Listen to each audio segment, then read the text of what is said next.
And my admin, Saren Bernard, is going to be helping out with this today.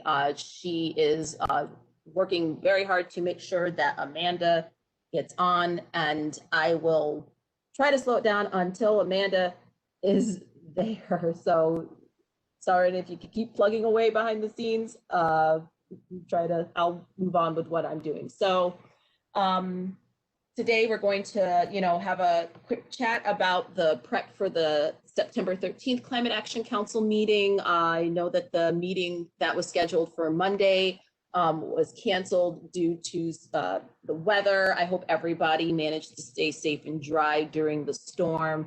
I don't think that the rescheduled meeting is going to occur before the September 13th meeting. So we will definitely make sure we're keeping touch with the Climate Action Council and to hopefully find a date that works for everyone who is planning to present. We're going to go through the barrier study update and the public input sessions that we plan to have for those, and get into a nice long talk about the disadvantaged communities criteria, talk about the timeline, some of the questions and updates, the scenarios, and then talk about some next steps for our next few meetings. And Amanda's on. I'm very happy. Hi, Amanda. Sorry about the technical difficulty. Hi, everyone. Thank you. Good to see you. Okay. So Samir, if you wanted to chat about the prep for the September 13th meeting.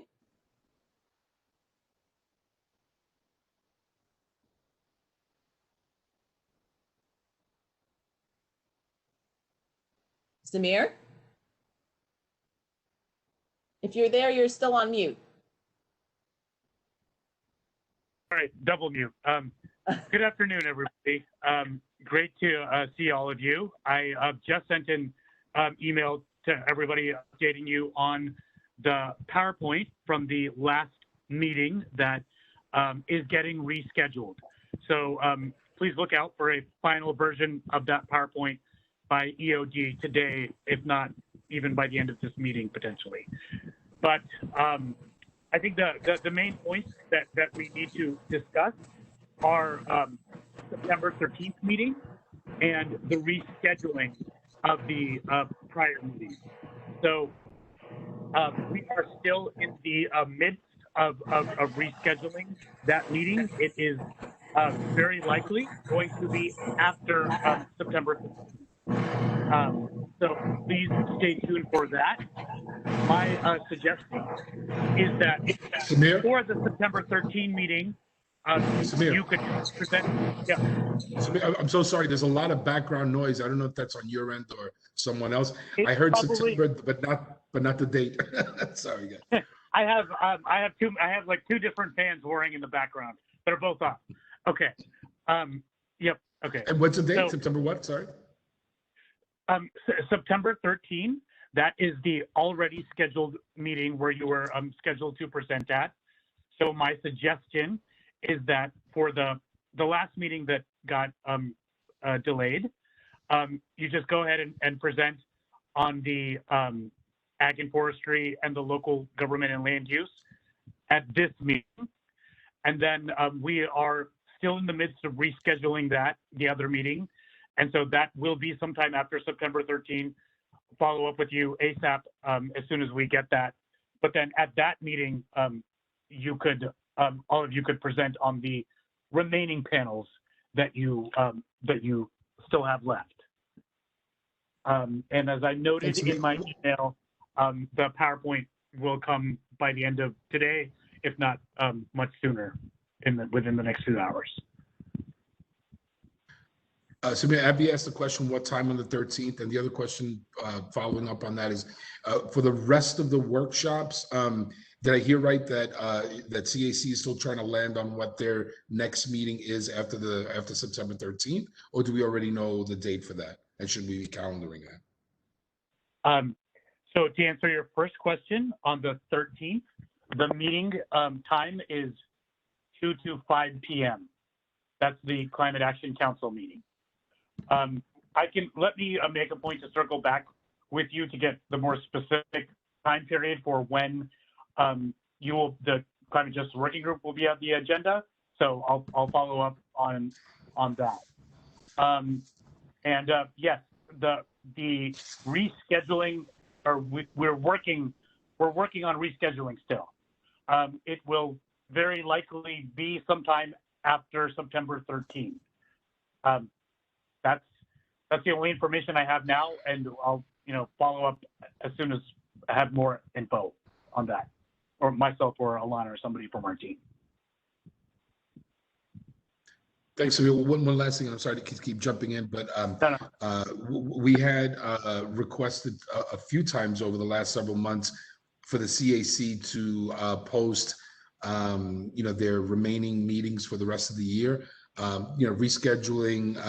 And by the way, I don't know if the irony was lost on you all that a meeting devoted to climate change had to be canceled because of climate change, but I'm just wondering, has the CAC, so the rescheduled date notwithstanding, what about the rest of the regularly scheduled CAC meetings? Have they been scheduled? And if not, I want to reiterate that pitch for the CAC to please try to calendar their meetings for the rest of the year. If they have already, that's cool, but if they haven't, I want to reiterate that request again from us. No, the irony was not lost on me. Thank you for breaking that up, Eddie. Jared or anybody else, I don't know if you have anything to add, or Chris. My knowledge right now of the rest of the meetings are still figuring that out, but I do not believe that they have been calendared through the end of the year. Yeah, hey Samir, it's Jared. We're trying to get them scheduled shortly, and just for everyone interested, the Climate Justice Working Group and also the council members themselves, so they know when they're going to be meeting. So we hope to have that out soon.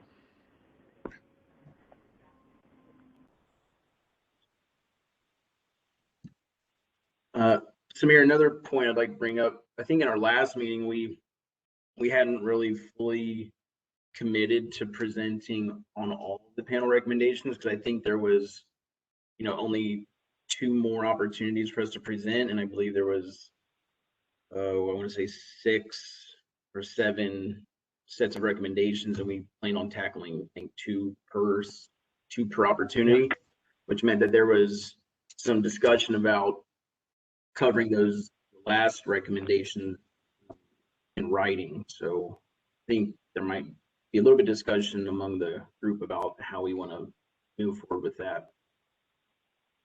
Yeah, thanks for bringing that up there.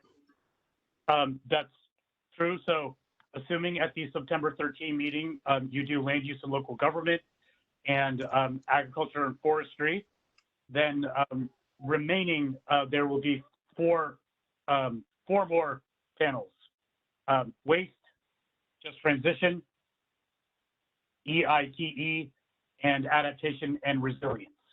So of those 4, I would still need to decide which of those 4 you want to present on, and then you could submit feedback in writing on those that you don't. And you would have 1 more meeting to present those last 4. So yeah, could make sense to present 1 in writing. Okay, that's what I was trying to get at, was if there was clarification on whether or not there would still be just 2 opportunities left, or if there was discussion about a 3rd meeting in which to cover all those. But it sounds like we're at the same place we were in the last meeting. All right, thanks for clarifying. Yeah. Samir, I noticed in the chat that Abigail had a comment. She has limited availability on the 13th and was hoping that they could present sort of earlier. So at that 2 o'clock to 3:45, if you could just make sure that when that comes up. Yep, I saw that. Yep, I will definitely flag that for Sarah as we figure out the agenda. And I think just the other thing to note is that I think at this meeting, there was actually the meeting on the 13th. There was actually going to be more time reserved than the meeting for the Climate Justice Working Group for all of you to present than was going to be at this last meeting. So it could make sense to if the timing allows it, if you have the opportunity to review and provide feedback too, I'll also give feedback to one more panel recommendation. Let me follow up on that as soon as I circle with Sarah, like early next week, to get the exact timing of that, to see if that's even a possibility. But I thought there was going to be more time reserved for the 13th. So yeah, I'll follow up on the schedule too, to also note that we taken your schedule into consideration, Abigail. For what it's worth, Samir, appreciate the effort, but don't go whole hog, because I can't imagine how we'd be able to add another session or another workshop set of recommendations, seeing as how the week before the 13th is that short Labor Day week, and then that Monday's right upon us. So I don't see any way we'd be able to pull that off. But thanks for at least raising it. Okay, yeah, either way, I'll get a clarification on the timing.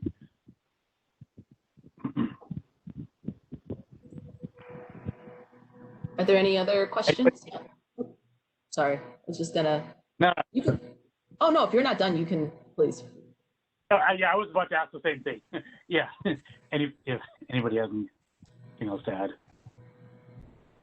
Alana, I have a question, but I don't know if it's better saved till later, but just about, I know at some point we're supposed to be traveling to do in-person to vote, or maybe that's not a thing anymore. And I would just really love to get that on my calendar. Yep, we're definitely working on that. We're trying to make sure that there's a lot going on.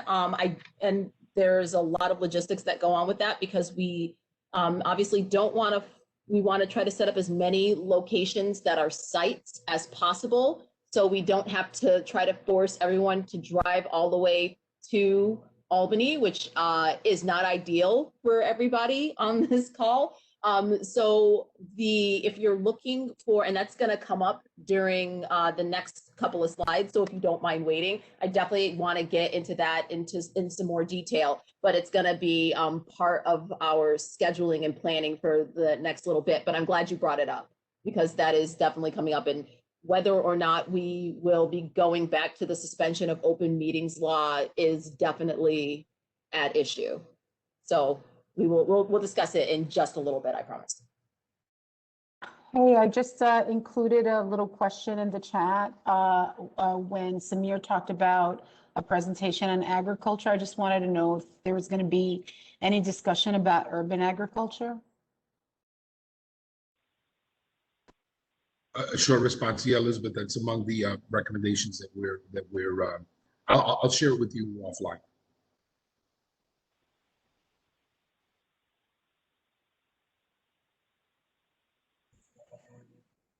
Okay. Does anybody else have any other questions or anything to add with regards to the September 13th meeting? All right. Then we shall move on. Remember, if you have any questions that kind of pop up afterwards, feel free to reach out to us or put it in the chat. We are monitoring it.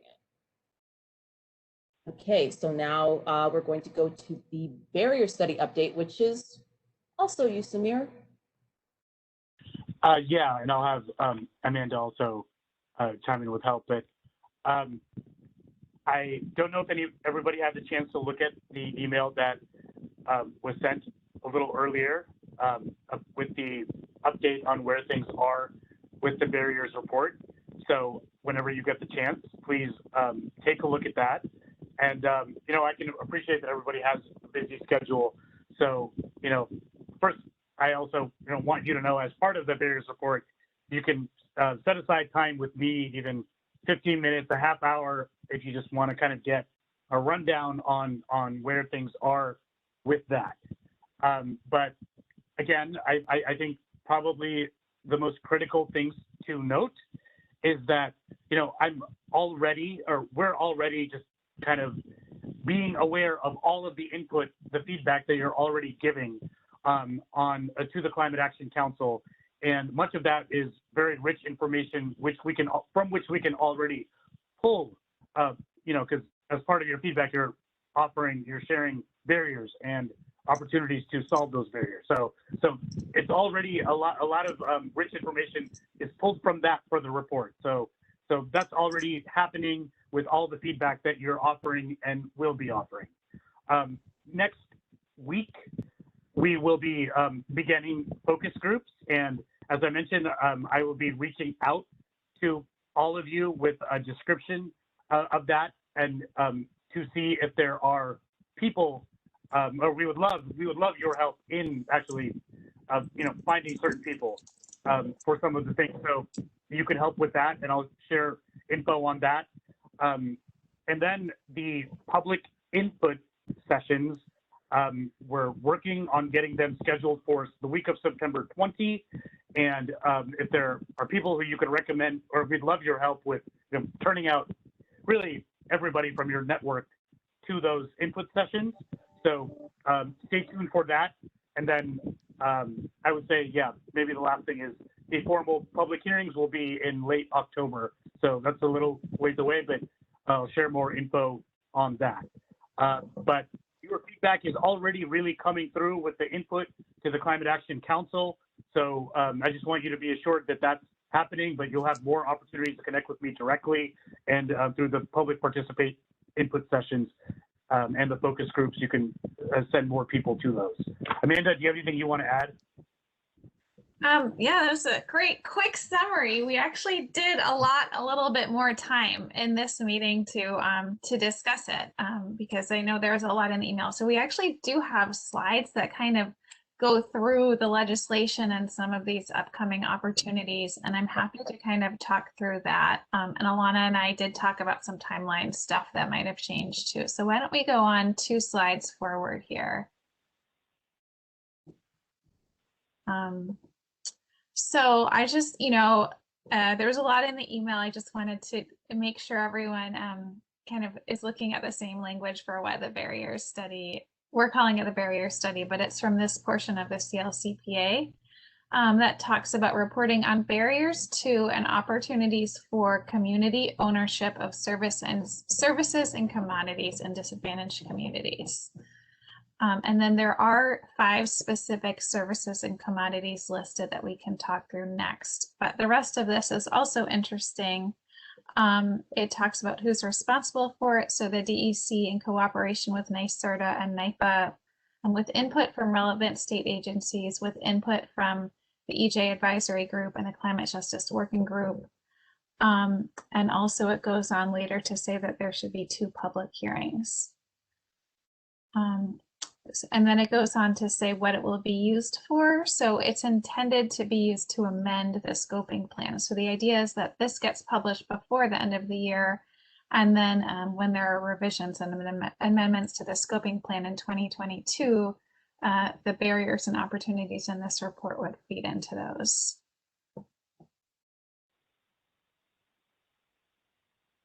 So any questions or thoughts on this legislation before we kind of talk about what the research will look like?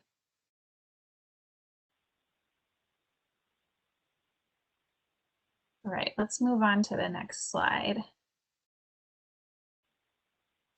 So, our interpretation of this legislation is that it's intended to develop recommendations for agencies and other organizations to implement the strategies in a scoping plan to improve access to or community of those services and commodities, with the big kind of legislated goal of amending the scoping plan.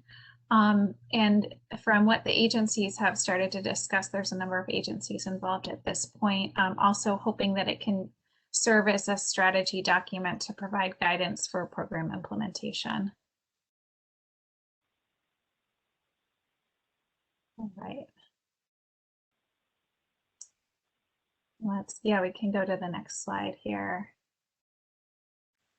So these are the 5 services and commodities that are listed. So we're really organizing the research to think about all 5 of these and to really think also not only of these, but what are examples of these that are going to be major strategies or recommendations going forward. What's in a scoping plan? What are agencies already thinking about?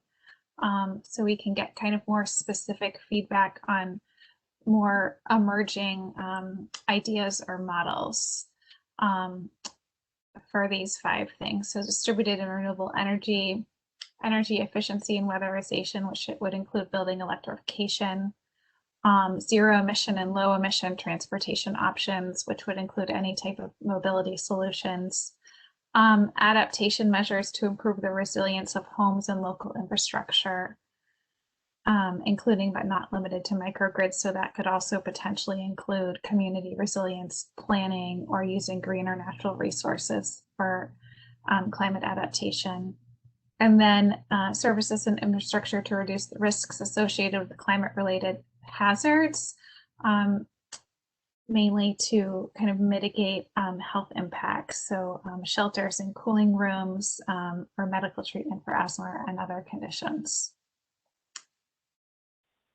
So in the next few months, there's a lot of research planned in coordination with the agencies, and then Illum and Industrial Economics, another research firm that's been involved in a lot of NYSERDA and California programs, are involved in a bunch of research that I think, talk about on the next slide. Okay, so we're putting this here as one of many timelines to consider as we go into the timeline discussion for our disadvantaged communities work. And I think here you do see activities happening early, but there's a lot of opportunities for input throughout. So there isn't necessarily a rush to get input now.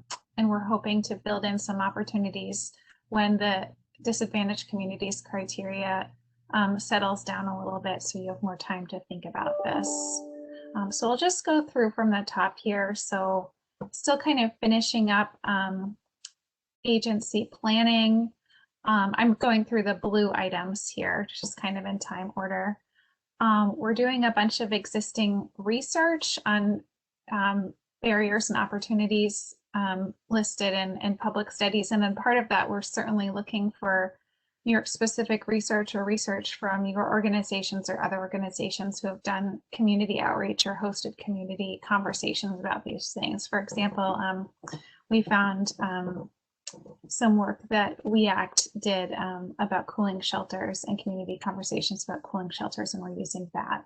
So as part of this existing research phase, if you can think of anything that your organization or others have done that talk about barriers or opportunities or ideas in any of these 5 areas, we would love to integrate that. And then we have 2 big activities for general public input and feedback. The first, that week of September 20th, we're hosting online public input sessions to really ask in an open-ended way what people see as barriers and opportunities to all of these things. And that is an invitation to everyone in all communities, as well as organizational leaders of community-based organizations, cities, towns, local agencies, to provide input. And then later on, once we have more kind of ideas of feedback written down, we'll be turning that into kind of a draft outline or a draft framework of barriers and opportunities, and then kind of finishing up with 2 public hearings for people to provide feedback on that draft. And in the middle of those 2 things, we're organizing, as you mentioned, some focus groups focused on each of those topic areas. And we're having some focus groups with community members and disadvantaged communities, and also having a similar number of focus groups with organizational leaders or representatives. So from community-based organizations or cities or towns or emergency management personnel, community health centers, depending on the topic. And those are really geared toward filling in knowledge gaps in the literature about barriers and opportunities. For example, there's a lot known about energy efficiency, but where do we need to talk to people more directly for more emerging ideas? And then, as Samir said, we know you have so much going on with the Climate Action Council and the disadvantaged communities work. We would love to build in some opportunities for more formal input in addition to kind of informal input before then. So kind of showed here this August timeline of, Samir mentioned, any ideas, input, anything anything you want to focus on, any foundational research you want to provide at this point, great. We would welcome that. I know it's a busy time of year. And then we're also hoping in one of our later October meetings to really get your feedback and input on some of the research findings and the barriers framework here. Eddie, do you have a question? Yeah, but I'll wait till you finish. That's why I said stack, sorry. Okay, great. And then kind of the last thing we do before we wrap up is looking across all the input and research we have, what are some gaps we might have in people we didn't talk to? And then we have a final round of additional interviews scheduled if, say, we need to talk to a charging station installer or a healthcare professional, something like that, if we didn't get enough feedback from them. Got questions on the schedule?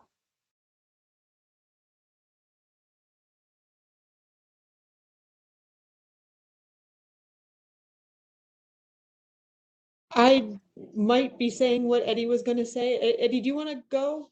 I wouldn't be surprised if we have the same thought. Sure. I think maybe Amanda touched on this, but this may be more of a question for Chris from NYSERDA. So I'm curious. There have been a number of regulatory hearings over the last few years that have focused specifically on barriers. Specifically, there was a lot of input that folks gave over the value of distributed energy resources, VDR. A lot of concerns and frankly legitimate complaints about the barriers that VDR was presenting at times. I'm wondering how much of previous testimony that have been given about barriers, like on some level, I'm just trying to avoid people feeling like we already said this to the state. Like there's already been copious testimony about barriers. Like how much of that is already feeding into this? And secondly, I'm wondering how is this process going to factor in local municipality issues? For example, the fire department in New York has had outsized effect in terms of how solar can get distributed on rooftops. And in fact, the fire department is undergoing an update to its fire code, I think, as we speak. So those are two separate questions, but we'd love to get maybe Chris or others to respond. I can speak to the first one a little bit just to take a crack at it. Yes, there are thousands and thousands of public comments from all those proceedings, and we're just now understanding the scope of those and trying to figure out the most efficient way to gather them all and look at them. And that's part of this existing research base. So we have a number of different agencies involved as study advisors who are trying to help us track that all down. And that is a big part of the foundational research, with the goal of using as much of that as possible so that our focus groups are really targeted toward things that might not have been, treated in those, really some of the more like emerging ideas or things that aren't as well researched. Chris and Samir, anything to add? I'll defer to Chris first, and then. Yeah, I think that's right. I mean, we want to start with what we have already, and there's a lot of work that the team has done to pull together the volumes of input that have been provided over the last several years in those proceedings. And I think the other point, Eddie, on issues with at the local level with municipalities, I think those issues should emerge through this work that Amanda described in terms of engaging with either CBOs or local leaders, to the extent that we don't already have some of that intel from the comments that we've received over the last couple of years. Mm-hmm. And that's a great example, and that's a great one we can talk through with all the different options the New York City Fire Department might have here. And I'd love to help figure that out. First of all, if they already have provided written comment in some other form or worked with an agency or worked with a program already, we would certainly want to track that down if we can and take advantage of anything they've already written. If they haven't had kind of formal input, This public input session would be one opportunity to join live. There's also going to be a public comment form available for 2 weeks for anyone to provide written feedback, so they could certainly provide written feedback there. And then there might also be a focus group on that topic that they could potentially participate in the focus group. So our thinking was, we don't have links to any of those things yet. We're just kind of setting those up and setting up the public notice and registration forms. We're hoping that once those all get organized and there's registration forms, Samir can kind of organize those and send those out to you.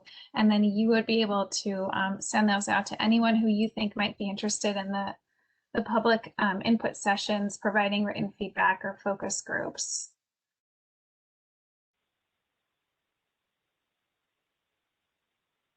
Any other questions or ideas? But I mean, that's a really helpful example. So Amanda, mine's just a very simple question about timeline.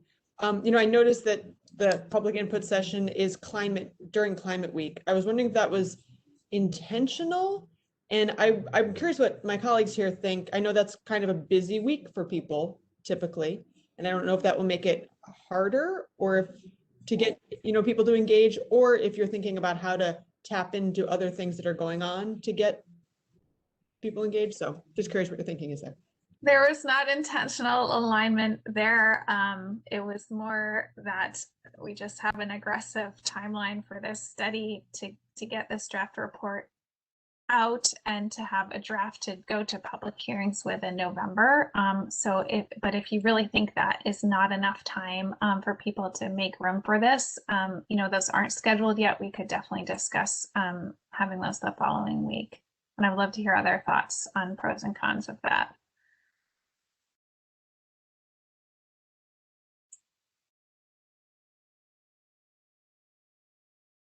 It might be a good way to get some people involved. People are always looking for ways to, engage during, those type opportunities. So it might be a good opportunity.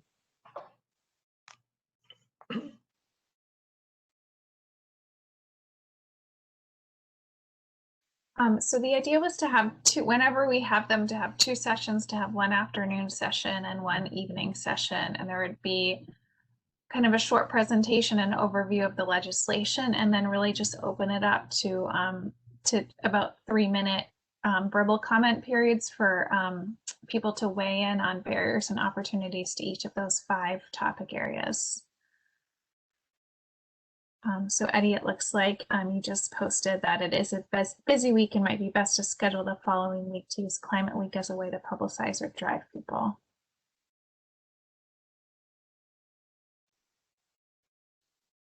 So yeah, I think we can talk about that and see how that affects this research, but I think that sounds reasonable. And I mean, it really is an important opportunity for us to hear from as many people, and definitely want you to also have time to be able to share the links and help publicize it as well. Yeah, to that point, Amanda, will you guys provide any collateral for us to share, promote the events? Yeah, what type of, I mean, we certainly can. What do you have in mind for collateral? What would be helpful for you? Like flyers, one-pagers, social media posts, anything to get the word out, even if there's like an e-blast that we can forward to our constituents and members, things like that. Okay, yeah, we'll work on those. We were definitely thinking of social media posts and content for emails, and hadn't really discussed flyers yet. Yeah, because I don't think any of us want to take on that part of it, creating content across multiple platforms to share, raise awareness. Okay, great. Any other thoughts on what collateral would be helpful? Social media posts, email blurbs, flyers, anything else?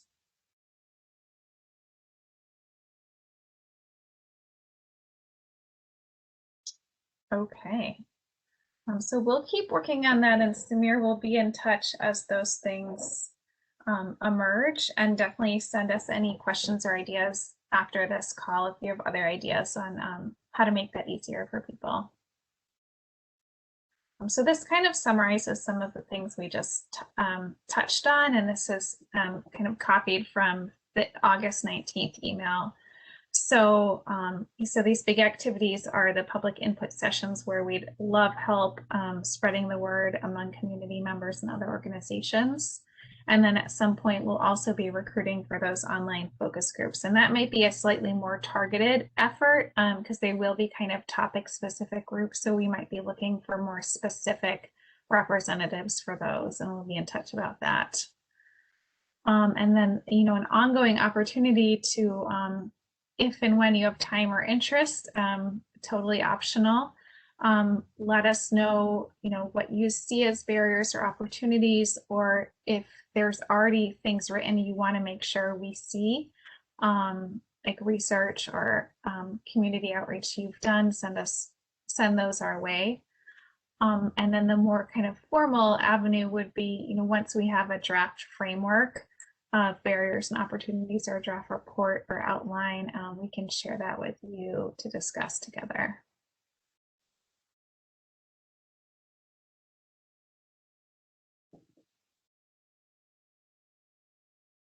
Any other ideas or questions of this, or do you have any other ideas for how you might want to get involved?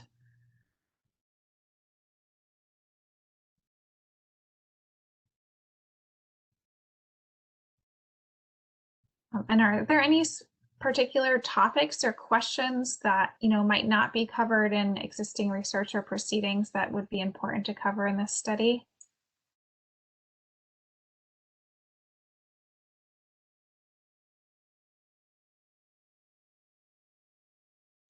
Can you show us again what those 5 focus areas were? Yeah, good question.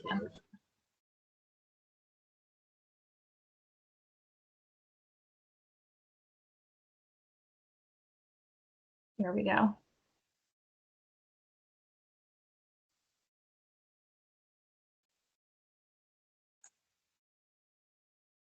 Amanda, will you be putting out some kind of summary of the preliminary research that you're doing? Just even to kind of prime people maybe for the public input sessions? I don't think we are going to do that because I don't know if we want to prime people too much. So in the public hearings, that's what we do. In the public hearings, we would kind of show the framework and findings. In the public input sessions, the only priming we might want to do is to, you know, show these topics and maybe provide some examples of them. But we were hoping to keep things like pretty open-ended, so we make sure we get kind of out of the box ideas. That makes sense. Can I add something to that? Yeah. Yeah, so I think that the more informed the public is, the more they can provide input that is useful. And so what happens often in these things is people with a background in this area, or with you know, with an interest in this area, come from a place of where they have an agenda and they share those ideas. And then the majority of the people in our community, without having a framework or having a foundation of information, can't participate on the same level. And so to the extent that you can provide either infographics or information that levels the playing field so that people can start from a place of having access to information that helps shape their input, that would be really helpful. Open-ended doesn't work with people that are struggling with, you know, 8 other issues and also concerned about climate change. It only works with those that are coming in already with a base of information. So I would just recommend that that we do more from the end of providing information and asking for guidance from people in our community. That's really valuable feedback, and I appreciate it. We have been discussing that a lot. And, you know, our plan for focus groups was to be very tangible and really only try to cover one specific, you know, area in each focus group so we could really provide that background for people. And we will, regroup and think about how we can set up the public input sessions to provide visual and other frameworks. Appreciate that. Any other questions, ideas? I mean, do you have a target audience, or is it literally just all of New York residents? Anybody? For the very first round, we would love to hear from anyone interested. For the focus groups, we might have specific audiences, like we know we want to hear from people living in, the most heat vulnerable urban areas, or, we know we want to hear from people in flooding prone coastal areas. I mean, I think those same things would apply to the public input sessions, but we were hoping to kind of really encourage as much attendance as possible for the public input sessions and get more targeted for focus groups. But yeah, I mean, definitely we do want to hear from more vulnerable communities and individuals as much as possible. Did you have ideas on who to target? Not per se. I'm just trying to wrap my head around, what the overall vision and or objectives are and how you're going to get there. So I mean, I have a good idea, but I'm just wondering how we would engage our constituents in a targeted way. Okay, we'll work on clarifying that. And Jared, just for some of these, it could be very, for the focus groups, it could be very focused on who we reached out to. Like we spoke about Vicky, for example, and some of the hurdles that she's experiencing with school buses. So, we could potentially invite her, or we could, we're probably going to reach out to small independent owner truck drivers or freight vehicle operators who are directly, involved or affected by the current system. So some of these we have a good idea of who to reach out to. We'll certainly share those lists with all of you to also see if there's people in that sector, so you can find or other thoughts on who else might be worth including.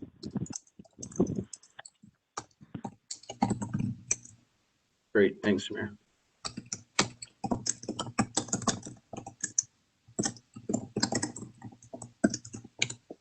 Okay.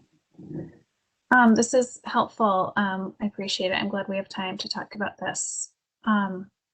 Anything else before we move to the disadvantaged communities criteria schedule? That's the next topic. Okay, awesome. Thank you.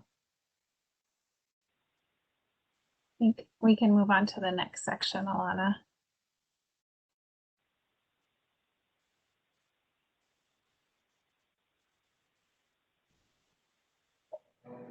Okay, so this is the fun part where we get to discuss the potential timeline and right now this is just a draft. Nothing has been settled yet, except for that, obviously, that Climate Action Council meeting. The first thing I wanted to kind of get into is I had Sarin send you all a calendar hold for the next working group meeting for September 17th.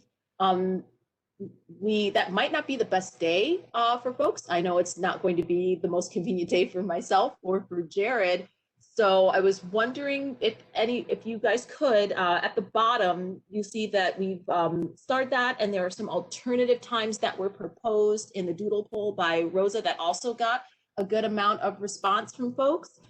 So if people could kind of take a look at those 2 days and maybe let me know in the chat which one of those work better for everyone, or if the 17th is the best day. If you can't do that right now and you with your calendars not directly in front of you, feel free to email that to me. The goal is to try to make sure that we have a time where we can get as many people on the call as possible, since we are looking to kind of come to consensus on a lot of this.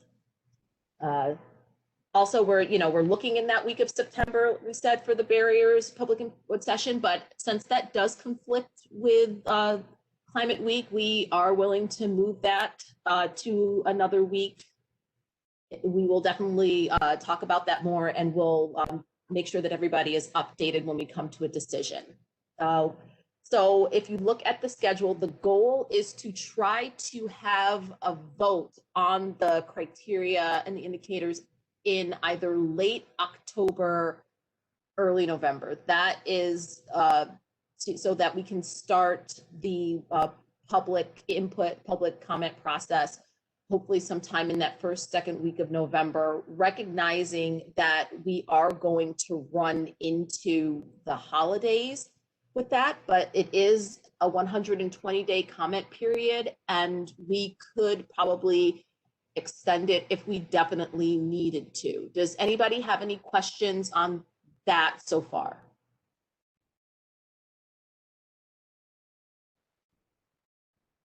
Okay, good. Let's say, I know that that's a lot, and to just kind of make sure everybody knows, we are looking at about 14 public hearings / meeting sessions, opportunities for the public to comment on when it comes to the Climate Action Council, the Climate Justice Working Group, and the Barriers Report. So all of that, there are about 14 public hearings that will be taking place around the same amount of time.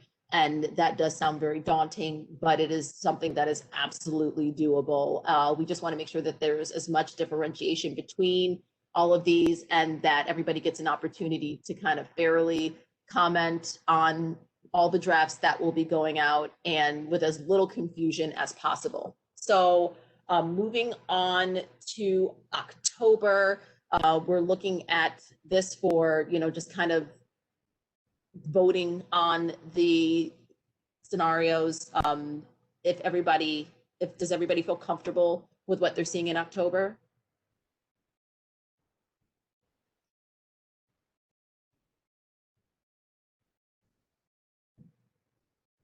I'm going to. So Lana, this is Chris. Hi. Sorry for jumping in.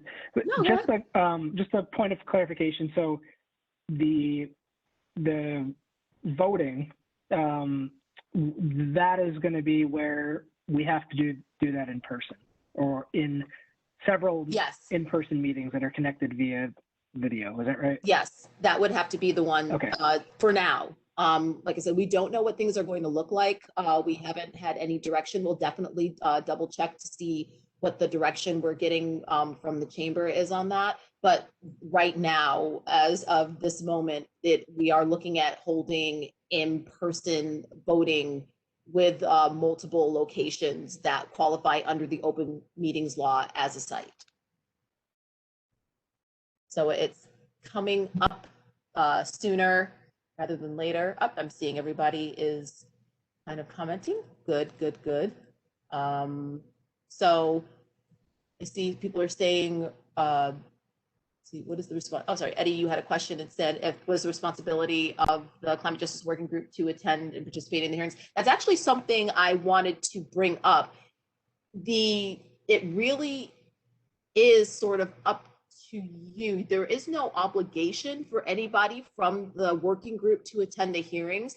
Ideally, it would be probably more useful for members, if they're available, to attend the information and public information sessions.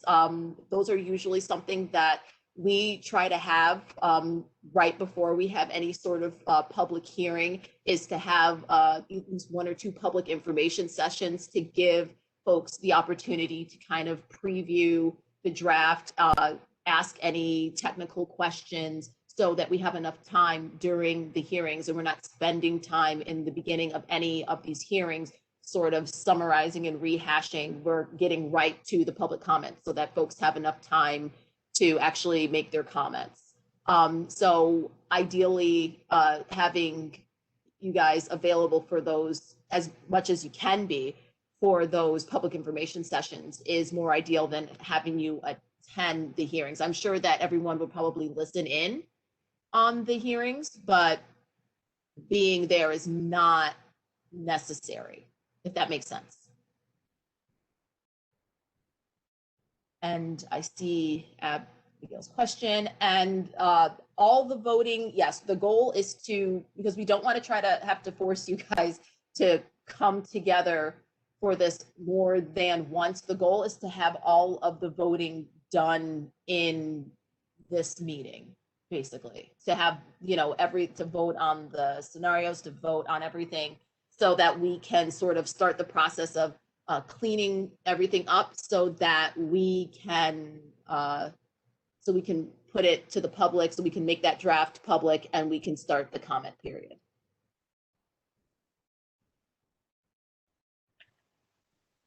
Alana, this is Jared. Hi. Has there been any discussion of like contingency planning, you know, with the Delta variant kind of looming overhead, and the fact that the public meeting laws may be suspended again, like what that would look like if we weren't able to meet in person, and how that would fit into this timeline?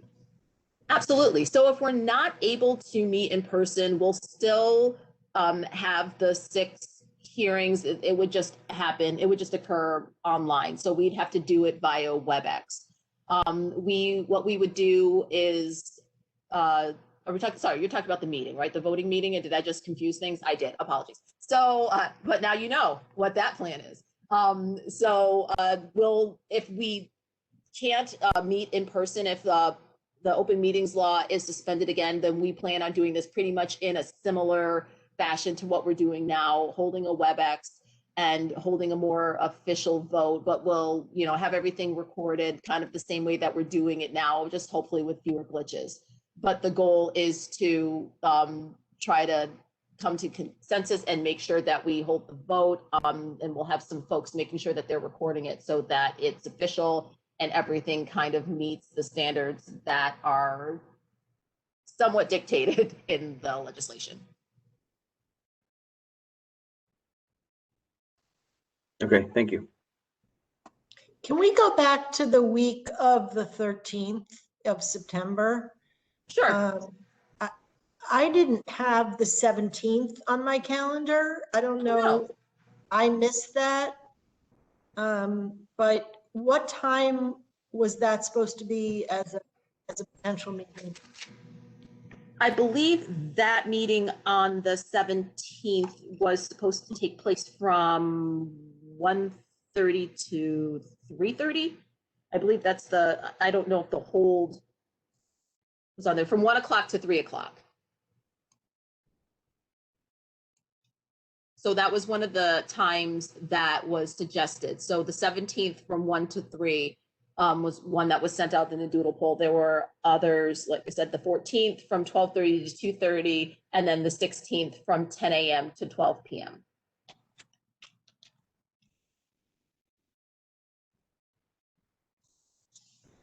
And I just want to reiterate that the 16th is Yom Kippur. Ooh, I should have known that. My mother's going to be very upset with me about that. Okay, thank you very much. All right, so we're seeing some others. And Sarin, if you could make sure that you're collecting all of the conversation on the potential alternate dates, so we can make sure that we're finding a date that works for folks. All right. Does anybody else have any questions about the potential dates and the potential schedule? I see that there are some suggestions for early November. Now, is that just for the folks like Eddie and everyone? Was that early November for the vote to happen? Yes. Okay, so you guys would prefer early November? It's just that, yeah, it's just that those last couple of weeks, as you can see from what you put up there, and thank you for sharing, but some of us have kind of, you know, big events going on, so it's going to be really difficult. Can I make a suggestion, less about the dates, but more about the format? I'm assuming you guys have heard this as well at DEC, but this platform, WebEx, kind of sucks. I was trying to find a technical way of I don't putting take it personally. but you know, I've had colleagues tell me that they've been frustrated about not being able to adequately follow these meetings of the Climate Justice Working Group. I'm assuming it's the same with the CAC. Like WebEx is just not a platform that's as accessible in others, and it's the opposite of encouraging participation if a platform is that unuser friendly or user unfriendly or whatever. But what I'm really concerned about is if we're going to have public hearings using WebEx, that's a real, I'm just telling you all that's going to be a potential problem. And I would urge you guys on the tech side, and I don't know if EC is the right agency to figure out the tech side, but somebody's got to like public hearings. You really need to make it easy for folks to listen, participate, and WebEx is the opposite of easy for some people. So just wanted to share that. No, absolutely. I understand our use of WebEx, and I don't think I'm kind of speaking out of turn by saying this is not our choice. It has been, I can, it's definitely something that we can bring up. I can, say from a personal standpoint that I find Zoom to be a lot more user-friendly, a lot, fewer glitches on that. And there are ways that we can ensure security when it comes to, folks jumping on or, some of the, more negative things that have occurred on Zoom, which, usually come from not having, passwords and stuff like that. So it's something that I can definitely bring up to the powers that be to see, we can make a plea and to see if that plea is answered. I definitely support that. I can't promise that we're going to get that. They're not my dad, so they're not going to give me what I want. But I will definitely make a plea for everybody that we try to find a more user-friendly, especially for the public format that, lends itself better to this process. But I will definitely take the early November into account. And just, since we're starting in early November, so that means that we'll definitely be looking at the process ending, more in January, and that puts and we'll definitely want to take some time to analyze all of the public comments, implement any that, address, any that, definitely, rise to the surface, make sure that we make any adjustments and come back together to make any adjustments to the scenarios, to the criteria that we possibly can based on some of those comments, and have a finished product out. I would, and anybody else, Chris, Samir, you guys can, Amanda, Alex, interrupt me if you think I'm wrong, but, hopefully have something out late March, early April. I'm just trying to be realistic at how long this will take. I think that's the timeline that, that's an ambitious timeline. I think we want to just make sure we have the time to adequately kind of assess all of the input and, make adjustments if needed. And I think once we get into the process, we'll have a better sense for, what we may need to tweak, based on where we land on the draft. Well, I like to be ambitious, but since we don't have, like I said before, we don't have a statutory deadline. So, obviously this can take as long as it takes, but we, clearly don't want it to take as long as it could take. So, but maybe, yeah.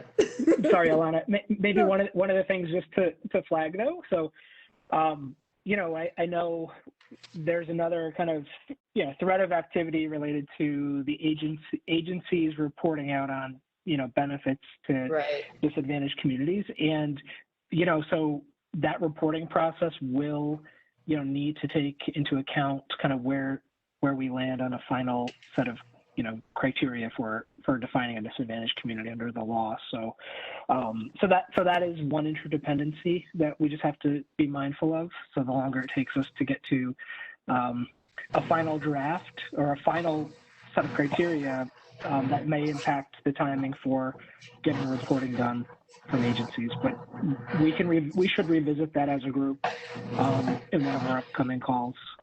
Absolutely. Right. Does anybody else have any additional comments or questions on this before we move on?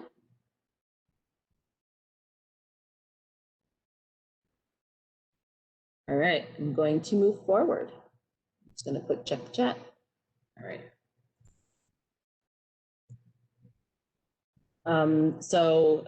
This is just kind of, I'm going to go through this quickly because we need some of that time to go through the, scenarios before voting, but so Alex and Amanda can do their presentation. So this is just kind of a quick, timeline before the voting. So we're right now, this is where we are on the 26th, where, diving into the scores and everything, taking an even deeper dive so that we can start coming to consensus. And we're getting a lot of feedback saying that early November is probably better for that, so we can make that adjustment, but with the goal of voting on the scenarios for public comment. So just kind of some dates there to keep in mind, but obviously those can be adjusted as needed. All right. And just some questions. So, does anybody have any concerns? Yeah, Lana, I can jump in here and kind of say this is so Amanda and I are working on creating this kind of pre-read deck, which will have a lot of things in it, a lot of things that we've already covered in the past months. And it's all to the point of saying that, we recognize that we can only get a couple hours of your time on meetings all together, and we're definitely, to get to a vote in October, we need to make sure that I can't hear you well, Alex. There's a lot of ambient noise. There is? Okay, let's see here. Headset. Okay, can you hear me now? Is that better? Yes, thank you. Thank you. My cool little microphone was not what I was using, so. Well, that's silly. Okay, so to the point of this, we really would like your feedback on the pre-read, or what you would like to see. We want to give you a pre-reading document so that you're come to the meetings in September ready to dive in on some of the details and some of the critical decisions that we need to make. So as we go through some things today, and after you've had some time to think about what we talked about today and all the things before this, we would love for you to be thinking about these different questions, which is, what do you have about the current, what concerns do you have, what questions? Is there anything else you want to be seeing that will help you make you feel comfortable about getting to the point where we're going to, vote in October? And then, in the background of the group discussions that we'll have to have in September as well, is how many scenarios are we going to pull out for public comment? Is it 1? Is it 2? Is it 5? And so these are just questions for you to be thinking about as we go through today. And with the eye to, we're going to be working really hard to put a pre-reading document that is not wholly overwhelming, but also substantial enough so that you can come with questions ready in September. Alana, if you hand me the ball, I can shift to sharing my screen. Okay. Share screen. Okay. Let's get where are you? I want to present you. Okay, can everyone see basically the same slide? Cool. Okay, so Amanda's going to be chatting about different updates and changes to the scenarios that we've gotten so far. You there, Amanda? Hi, everyone. I know it's late in the afternoon and we haven't had a break, and we're just plowing ahead here. Does anyone want to take a brief break before we get into this? Perfect timing. I need to go roll up my windows. The storm is headed in. Yeah. I would vote for a few minutes. 5 minutes? Few minutes? Okay. Okay, so everyone come back in 3:25. Ready, break.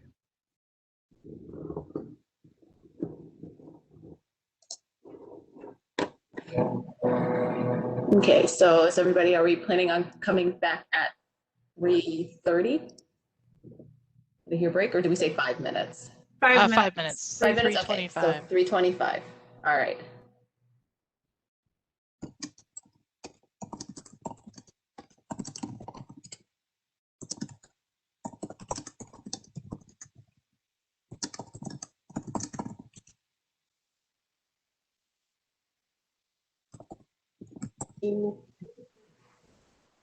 Uh-oh, what happened? Ready to dive on in. I hope it was being recorded all the time too. I don't know what happened, but we'll figure it out. All right. Okay, so we definitely don't intend to cover everything today about an analysis of the scores and the new scoring scenarios. That will all be in the pre-read packet. We just kind of wanted to cover the highlights today and give you a preview of what would be available to think about before September. So a lot has happened since the last scenarios you saw on July 27th, and we really used those as a launching point to really dig deeply into those scenarios and really see what was driving things and make sure that some of the things that continued to arise through your ground truthing and our discussions were really coming to the top. So some of the questions that we heard, in July and earlier through ground truthing were about income and race and ethnicity, and really making sure that scores emphasize income and found low-income communities, and also found BIPOC communities. So we've done some analysis there and have some suggestions and some adjustments to make there. We also thought a lot about how different indicators and factors were contributing, considering all the different correlations for things. So we did some analysis to figure out whether the scores were adequately representing burdens or vulnerabilities. We also heard you care about. So in addition to income and BIPOC populations, vulnerability to climate change risks like coastal flooding. We also discussed last time whether having so many indicators has a downside. We've certainly discussed the upside of making sure things people care about are on the list, but we also discussed the downside of things that are really correlated or duplicative, possibly muddying the waters a little bit and making it harder for indicators that might only be represented by one indicator to rise to the top. So we did some analysis there. And then what happened is through this analysis, we did identify a couple little tweaks or adjustments we thought might help have some of the things we heard you care about rise to the top more. So we made those tweaks, and then after making those tweaks, we kind of went back and checked again to see where low-income communities were falling, to think again about the question of, are as many low-income tracks as you might want to have included, be included. And then we also had discussed in the past about if there should be a rule to exclude any high income tracks that are scored as DACs, and did some work there as well. And in this version, we're also including 19 census tracts that the DEC helped us identify as places where more than 5% of the land is a tribal indigenous reservation or owned by indigenous governments. So those are kind of automatically included here. So I was going to go through some of the results of what we found that drove what Alex is going to show as the new scenario. And let's go to the next slide, which just kind of covers off on how we actually, before I get into that, some of the other things that we changed from the last time. We tried to clear up the language for these two different components we had. We've been calling one burdens and the other vulnerabilities, which you pointed out might not be that specific. So we're changing the component names to be environmental burdens and climate change risks to really distinguish those as more kind of place-based things, whereas the other component is population characteristics and health vulnerabilities, which is more about people. Also, after looking at some areas on Long Island together, last time we went back to make sure that all of the hurricane vulnerable and storm surge vulnerable places were getting picked up and really double check those layers. And yeah, so those layers individually really do show those areas as high risk. And so what that means is if you don't see areas that, have higher climate change risks, storm surge, coastal flooding vulnerability as DACs, it's probably because other environmental burdens or other population vulnerabilities aren't as high. So this idea of, you might be high on one thing, but if you're not as high as other communities on other pieces, you might not, that community might not show up. And a couple other things, we added to the maps some dots to show tracks that you have ground truth. So we know we've gotten feedback there. And at this point, we have a pretty complete indicator list. We now have low birth weight as well. So let's go on.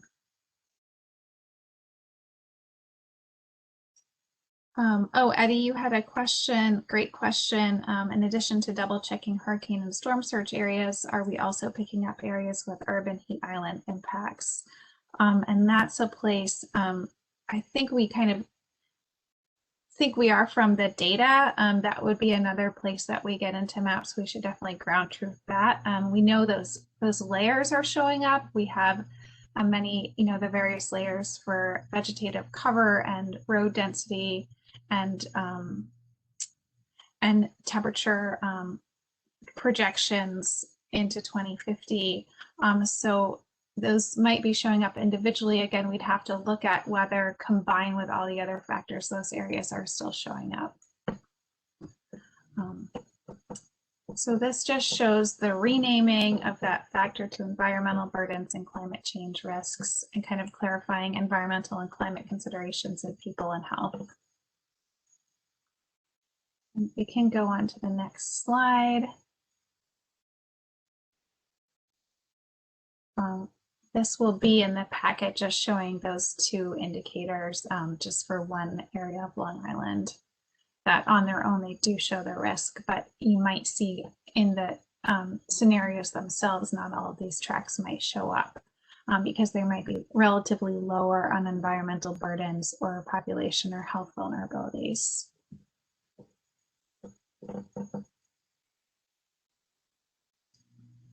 Okay, so before I kind of go into the reasons for some of the changes we made, I just want to kind of focus in on like the different scenarios that are in play here. So there are scenarios we looked at in the July 27th meeting together. And then based on some of your feedback and ideas in that meeting, we did revise the scenarios a little bit to what we thought would be improvements to address your comments. And then with those improved scenarios, which are kind of interim scenarios, we did a lot of testing to see what was driving those scores and also what specific areas were showing up or not showing up. So what I'm going to show is kind of what we found in that mid stage of testing those interim scenarios. And then Alex is going to talk about like the adjustments we made after that. So what she's going to show today is actually adjusted based on this analysis I'm going to talk about. Alex, anything to clarify there before I get into it? No, other than we had a whale of a time nerding out about it. And to that point, I think it was largely driven based on those tables beforehand of the comments and feedback you had. And so that really helped us focus our changes. Go for it. Okay. So I'm going to talk a little bit about what indicators are having more or less influence. So let's go on to the next slide a little bit. Actually, let's go to one slide further and then I'll come back to this. So it might be a little bit strange to say, you know, what's having more influence because we know what we put in. We know exactly what we put in what combination. So you might expect that everything should come out in the same combination, but we have a lot of correlated things to consider where some variables, might all be kind of related to each other in the same family or indicating the same thing. So for example, I'm sorry, I keep coming up with cooking metaphors, but say you're working with a lot of spices and you have a lot of different, you might put in all of these things, but 6 of them are in the pepper family. You have 6 different types of pepper. Your end result might end up tasting, a lot like one type of pepper or pepper in general, even though you put a lot of other spices into the mix. So let's go back to that slide here. So this analysis we're showing you, we're using the same scoring approach. So we're using, our recipe, which is kind of that structured recipe of exactly what the indicators are and how much they weigh and the factors. We used a kind of structured recipe as you've seen going in. And then we got our list of disadvantaged communities and non-disadvantaged communities. So kind of simple DAC or non-DAC. And then we did analysis with that list to say, okay, kind of disregarding for a minute exactly what recipe we thought we put in, what ends up bubbling to the top, what ends up having a stronger flavor, having more influence on what our end product looks like. So this is really saying across all those correlated things, like what's really driving the scores or having the most influence, or what's really correlated with our outcome at the end, and what does not end up being correlated. Because what can happen is things that are correlated with each other kind of together have a strong influence, whereas things that might have been unique factors alone, if they were very unique, maybe they didn't have as strong as an influence. And this will help us kind of tweak our recipe a little bit or see if we have too many correlated things that are making it hard for some of those unique things to show up. Okay, so here's kind of the results. And again, this is testing this interim scenario that we used to make improvements from that Alex are going to show you. So what we saw, so we looked at the strength of the relationship between our different indicators and the outcome. And what we found, as we would expect and as we were hoping for based on your impact, is that the scores were heavily driven by income, race and ethnicity, and negative public health effects, as well as renters and a couple of other things. So the very highest drivers here were our 2 income metrics. We actually have 2 income metrics because we have one that represents more extreme poverty and one that represents low to moderate income. So we can allow those 2 effects to matter differently. Asthma really has been showing up at the top of all scenarios that we choose. It's correlated with so many things. The percentage of the track that's renters, the percent that's Latino or Latina, and the percent that's Black or African American continue to rise to the top in various combinations. And then some other indicators that were correlated more with the outcomes are single parent households, premature deaths, COPD, having less than a bachelor's degree education, not having internet access, and low birth weight. And these are just the very top, but in our list of 40 indicators, there's more that also have pretty strong influence. And as you can see, many of these do tend to trend higher in urban areas. And then we found kind of 3 types of indicators that didn't have as strong of a relationship to these scenarios. And these might be things that might have more unique influence. So there were several indicators that we had put in to represent rural burdens and vulnerabilities. So agricultural land that might be more drought prone, manufactured or mobile homes, driving times to hospitals, the population over age 65. We did put a number of things in to represent potential rural burdens and vulnerabilities, but in the end, those individual variables, well, not in the end, in this interim scenario, weren't showing up as strongly correlated. So that was kind of interesting and worth discussing and thinking about.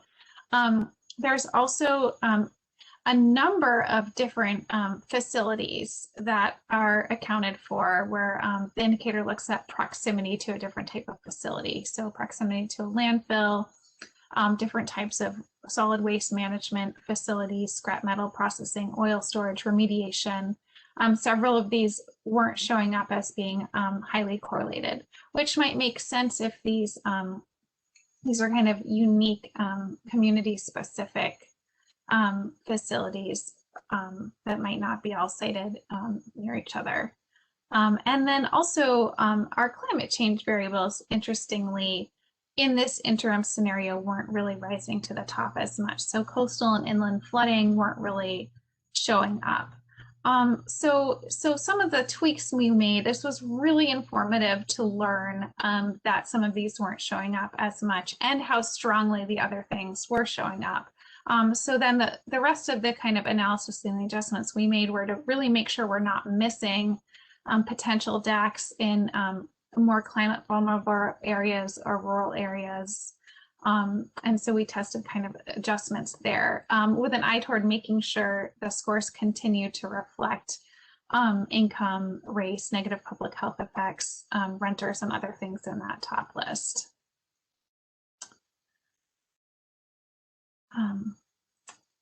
Alex, want to add anything to that?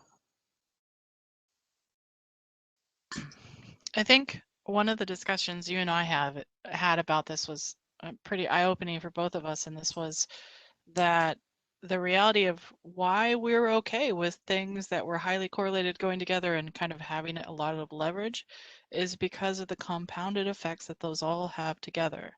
And so that's part of the reason why we're not trying to like go crazy and make sure, as a data scientist, we'd want to be like, well, let's make sure that everything's balanced. But the reality being that if you're low income and you're a person of color and you have, live in a place with a lot of air pollution, you're going to have a lot more compounded effects together, and that's the whole point of this, right? That you are more truly disadvantaged because of that. And so this was us trying to kind of show in the model that this is there and expected.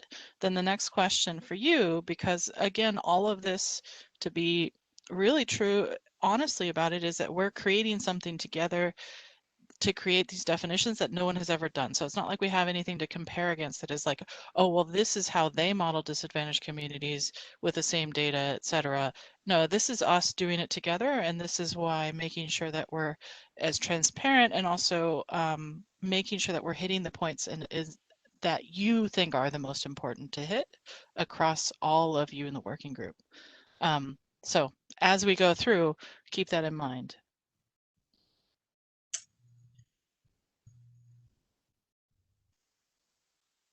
So the next thing I wanted to do was just go through, based on learning that about where we were before, we made some adjustments that this is all kind of behind the new kind of scenarios that Alex is going to show. And we're not doing anything wildly different than what was there before. We're really just tweaking and adjusting things at this point and making sure we're representing things appropriately after we've been able to ground truth a little bit more. So one thing we did, so let's just look at the environmental burdens and climate change risks for a minute here. We talked about the amount of leverage that changing these factor weights have and how important they are. So in the scenarios we tested, we were giving more weight to environmental burdens combined compared to climate change risks. In this new scenario we're testing, we're kind of giving equal weight to environmental burdens and exposures together as with climate change risks. So not kind of taking a stand of saying, well, the one's more important than the other. And that's what the information on the left is showing. Those are kind of equally weighted now. We also, just a small thing, we did have the historical redlining score in the land use component. And we did decide as we move to the right to really separate out the income related indicators, which include income, unemployment, single parent households, and educational attainment. We decided to separate those from race and ethnicity, so they actually being separate each count for a little bit more and can interact separately or interact together. So we did on the right separate out kind of the income related variables with race and ethnicity, and we moved the redlining score over to the race and ethnicity indicator. since that was one of the bases of those redlining ratings in the 1930s. And then on the right, oh, go ahead, Amanda? Alex. Yeah. I'm sorry, could you repeat that? I think I'm following you, but I'm just trying to get, am I hearing right that you guys looked at the at a racial lens overlay for the historically redlined areas? And I'm just, if you could just walk us through, because I'm wondering, and it sounds, if that's what you guys did, that I think is a way to kind of deal with some of the gentrification issues, because historically redlined communities, some a lot, are no longer historically, they're not redlined anymore, right? So I'm just, is that what you were trying to get at there? It might be easier if I explain it on the other slide with the indicators to make it a little bit more tangible, which I think the next slide. Okay, so this, okay, yeah, next slide. Yep. Oh, I see the cat. Cat does not want that slide. The cat is trying to guide the conversation. Okay, so Eddie, this middle factor here, we previously had redlining in this factor, land use of facilities associated with historical discrimination or disinvestment, since redlining was kind of a, an example or the beginning of that. When we thought about how we wanted to weight these indicators and the number of things already in this factor, we realized that with the number of these things in here, so there are a couple of reasons for this. So redlining might have been watered down a little bit by being in this factor. And then Alex, if you move to the next slide, we wanted to create separate factors for income related indicators and race and ethnicity. We thought that redlining might be more appropriate coupled with the current racial and ethnic mix of those census tracts. And this also gives it, a little bit, now it's in, a group of things with 5 things in it rather than 10. This is a big departure from what others have done. I mean, California couldn't use race and ethnicity at all, but they didn't have income separated out as a separate factor in of itself. What we're trying to do here is to show the prominence of these different factors and then also let them interact together in a way that then we can have a little bit more control over how much we weight those different factors and what goes into them. I think it is also a clarity of purpose, right? So Sonal, you had a comment or a question about adding % Asian in, and we've added it in to the race and ethnicity component. So it is an element now. It isn't as weighted as highly, I think, as Black and Latina groups, but it's still there. And the redlining, of course, now going through there. So there you go. So, right. So California, per state regulations, wasn't allowed to include race or ethnicity in their score. So they had a socio-demographic factor that included some of the elements from income and some of the elements from that housing, mobility, and communications grouped together. So they kind of had 2 factors. They had a kind of socio-demographics and health sensitivities. So Amanda, just to dig in a little deeper on Eddie's question, because I think it's a really good question. So specifically about the gentrified neighborhoods, does this correct for that? I don't know if it wasn't designed to specifically do that. I think what we might want to do together is look at some gentrified neighborhoods and see how the combination of these things are reflecting them. Yeah. I will say this, Abby, I think, if you can, and Eddie, this is one of those things where we have a little bit of data than the ground truthing as far as these areas are gentrified, and then we can start looking at what those scores are for the redlining as opposed to the kind of different makeup now with income and see how that interacts. There are a couple of places that we may have been able to capture because of this, But gentrification, I think in general is a really, really hard one to hit in the process. Like as it's gentrifying, it's going to be hard. If it has already gentrified, I think we'll be able to capture that with the income pretty easily. Amy, you had a question about vehicle ownership. I can talk about that. That's a great question. So Yeah, this, I'm curious why that was removed. yeah, so this was that search for things that are really highly correlated with other things.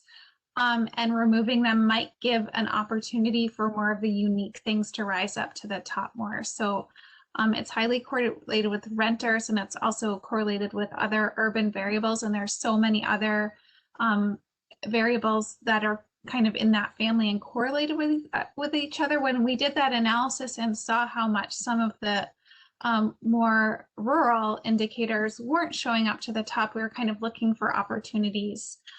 So in this category, you see renters at the very top of this list. So we already have in this factor something that is very highly correlated with percent without a vehicle. And we are seeing that things like mobile manufactured homes wasn't having much influence on the scores. You know, so we were looking for ways to streamline highly correlated things that were already represented, not just by renters, it's represented by other indicators and other factors too. So just kind of giving that opportunity to allow other things to have more of an influence. And this was a judgment call looking at not just the correlations, but then also kind of like how helpful is it in informing this larger factor and then informing the DAC overall in our scenarios. And it just we felt pretty confident that we're capturing what we need to capture from the concept of trying to get, you know, people without a vehicle as opposed to the renter occupied homes and some of the other urban areas. But what we were missing was things outside in the more rural areas, and this was detracting from it. Amanda, correct me if I went too far.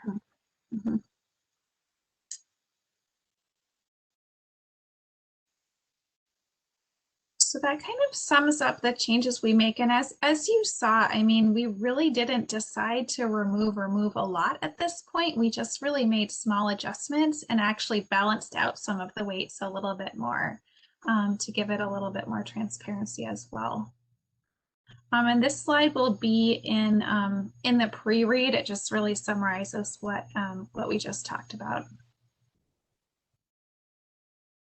Yeah, I would say the biggest change that we made was in separating out income and race into their own separate factors, making them more prominent.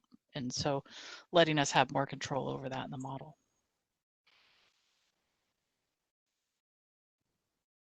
Any questions so far, concerns?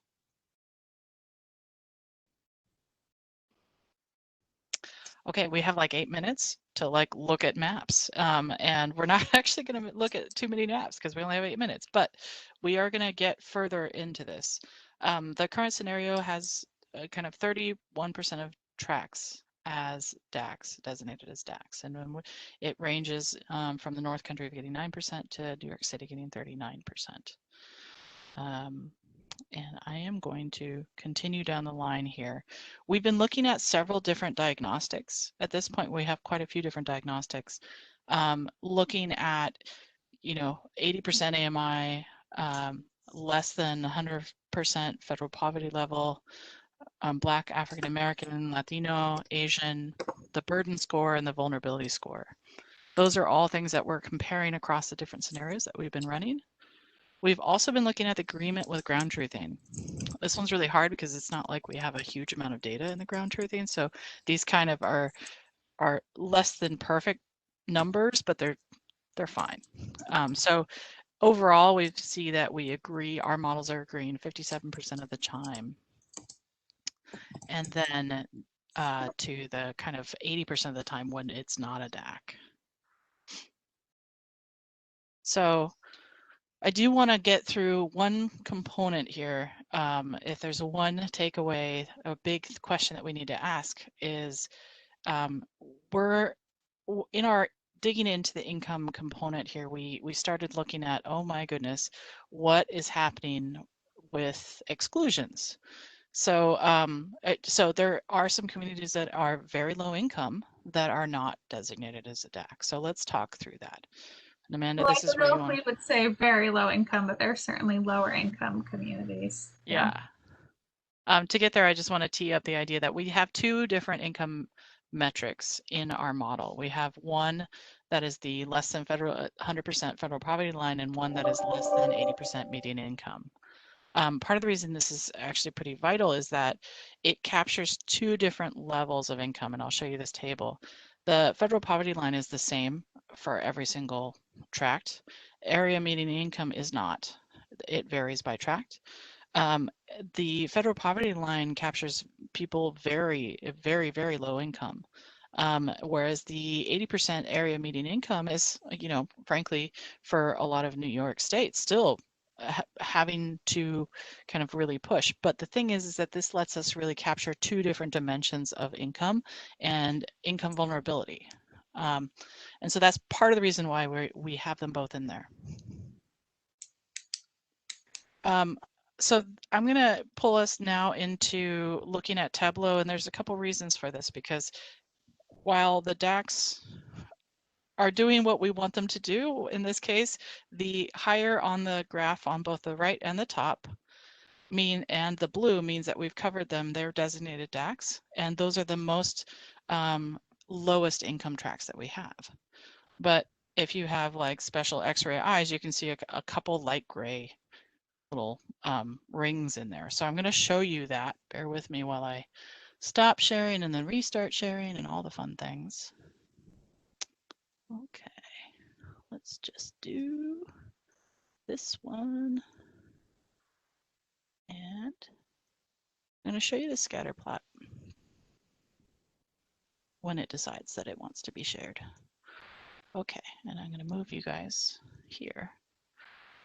So I'm going to just take out those that aren't designated a DAC so that you can see this. What you're seeing here is that there's still, you know, a solid amount of income vulnerable people that are tracks that we're not getting at. And so we want to kind of understand who they are, and I can do that in a map. And we want to then try to figure out, whoa, why did that happen? Let's see here. Okay, this is gonna look a little crazy, and this is the wrong one. Okay. Let me see and make sure I've got this right. Sorry, this is what happens when I only have 4 minutes. Okay, so this is the one, and I want to go here and show you all when I have isolated and selected only those, then what does this look like? So I'm going to make this a little smaller and ignore the tables. I apologize for the less than stellar presentation of this. But the idea here is that we want to just look at those that are missing. I had this all teed up beforehand. Now I can't get it. Let's do it in this one.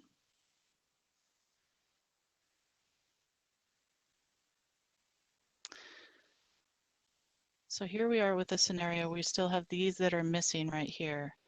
If I want to try to find them in this scenario, what I can do is scroll into this area.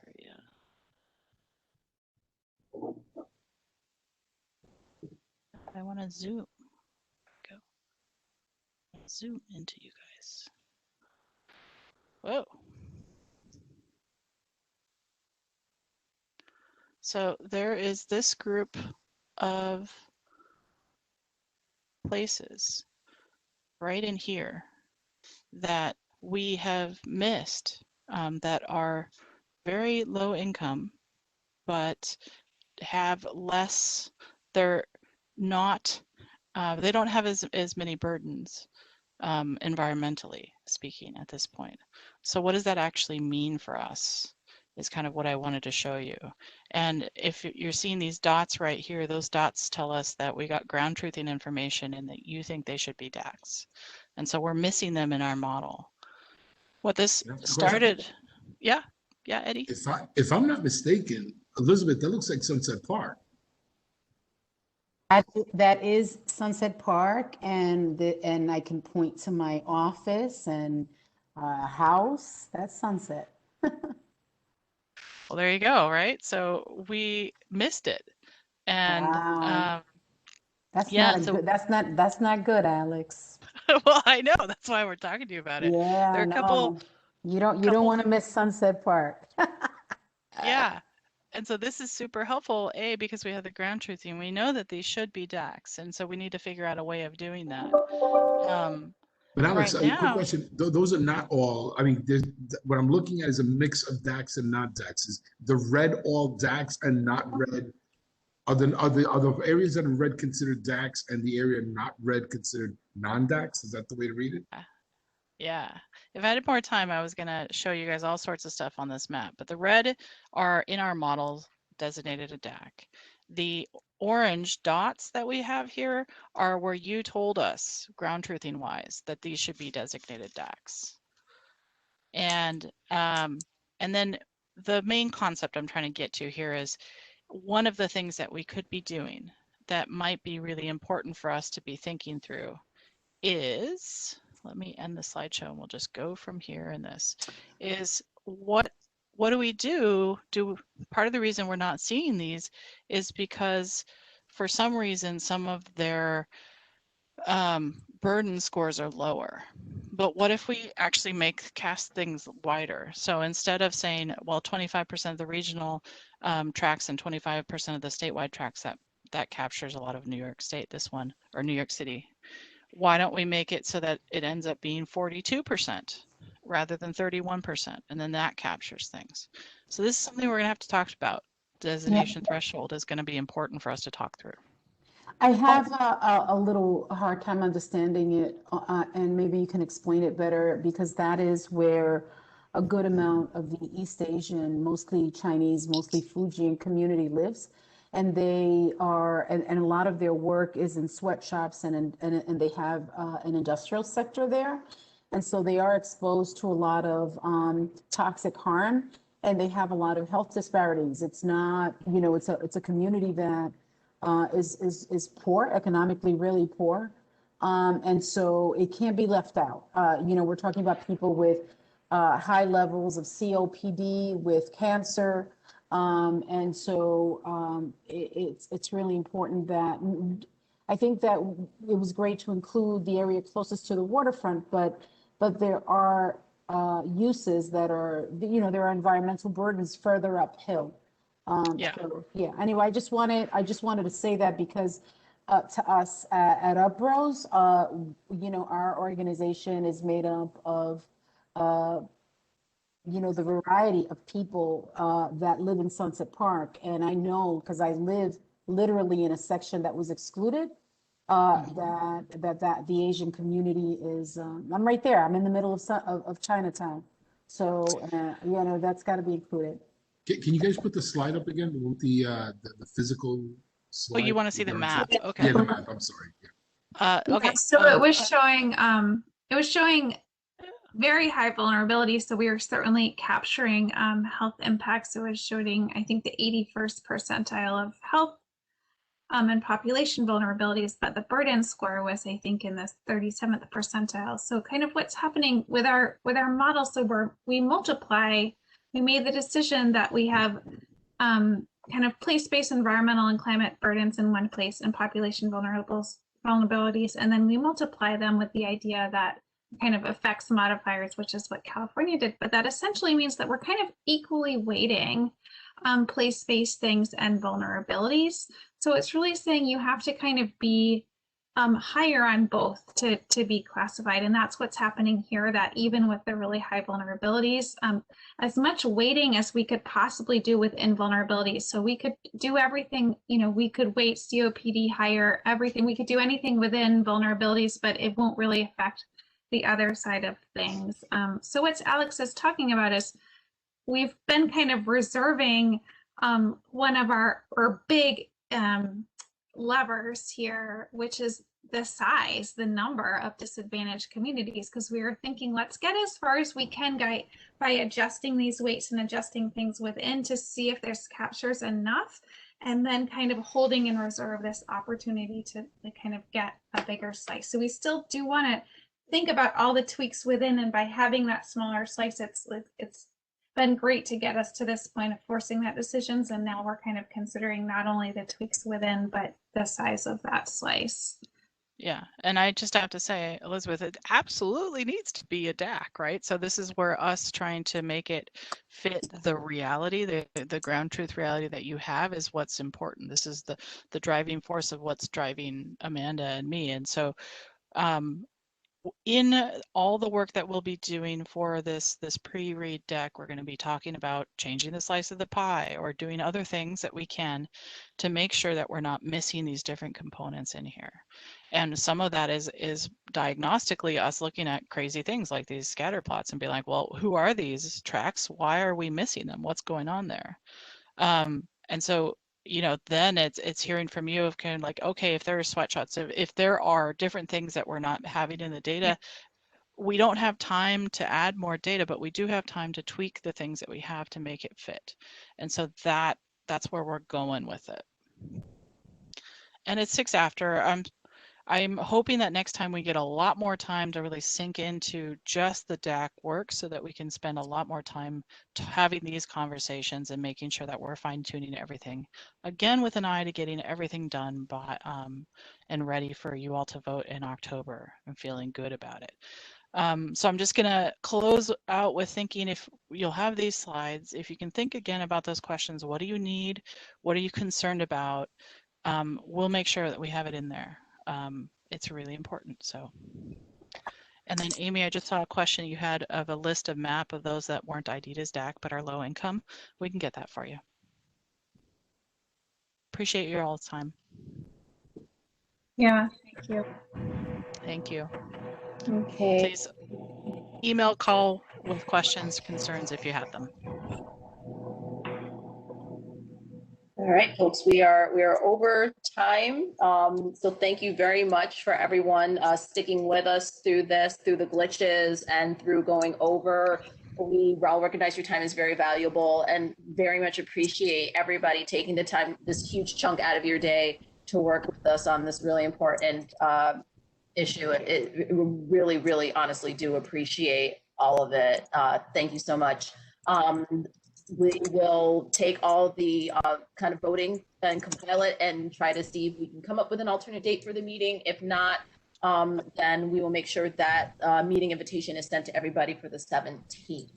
As Alex and Amanda said, if anybody has any questions, concerns, please feel free to reach out to all of us. We are definitely available to anybody who has any questions or concerns or anything like that. Take care, and I hope to talk to you all very soon. Okay. Thanks, everyone. Bye, everyone.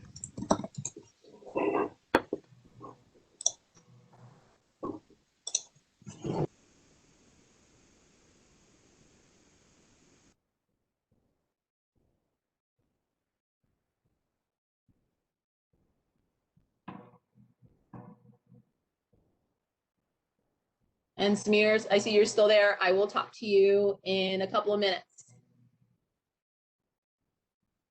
Yep, that sounds good. And Sarin, you are collecting all of the information from the chat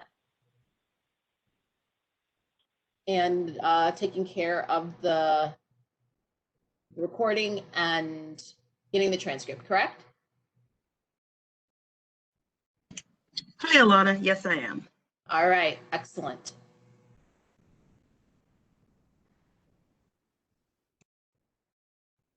And Samir, oh, he already hung up. I was going to say, I was going to apologize because I don't think I introduced him, and I should have, but I'll apologize to him later.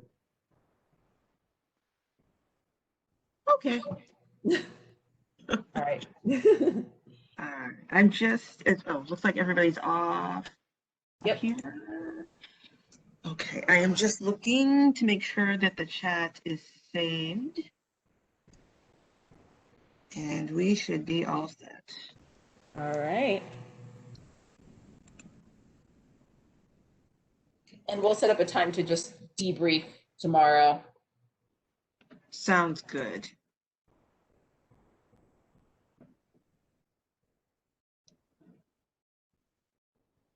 All right. All right. Okay, I'm going to jump off, right? You should still, yeah, you're on the host now, so I'm gonna jump off. Yeah, feel free to jump off. I'm just tinkering with it. All right, this is fun. I'm gonna have to, figure this stuff out too, so we'll work on some extra tinkering tomorrow. Thanks, Absolutely. Aaron. Absolutely. Yep. All right.